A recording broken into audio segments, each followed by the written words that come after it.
And Ashley, we know over the summer, having interrupted learning in years past, so many of the school districts turn to, some education systems, some extra tutoring, things of that nature to really try to combat the learning loss and gain some ground.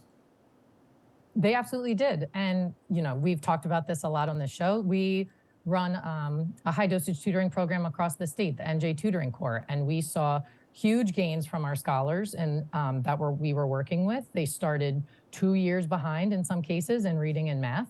And for some of them that were consistently there, our tutors were able to close those gaps for them. And when we kind of connect all the dots here, where we've got teachers on strike in certain parts of the country, there are these different, so much funds, like Anthony was saying, which is incredible for education. How do we provide more support so that knowing our children aren't where they were, 3 years ago, it can't all fall on the teacher's shoulders, right? And so whether it's embedded high dosage tutoring, whether it's improved curriculum, whether it's, more teaching staff to support and provide different, tiered roles in those classrooms, we have to do whatever it takes at this point. I also want to mention fall sports. So, Anthony, I know that's, kind of the coach hat now. Talk to me a little bit about what this fall season will be like for those student athletes.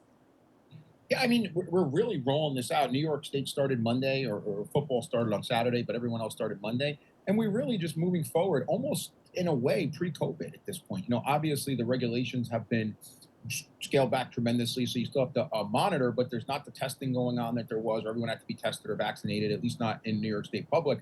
So, we're going to hopefully try to get through it. And I'm sure there's going to be cases that's going to pop up, and that's going to lead to more testing, which luckily, thanks to the government, we have tests now. So if a football player tomorrow afternoon tests positive, we can test all the kids on the team, see where they're at, and then we can just, move on with our practices and quarantine in the one positive case. So I think we're going to be in a much more normal situation this year than we were at the beginning of last year. But as Ashley said, right, you need flexibility because we don't know what's going to creep over the hill at some point that we're going to have to deal with.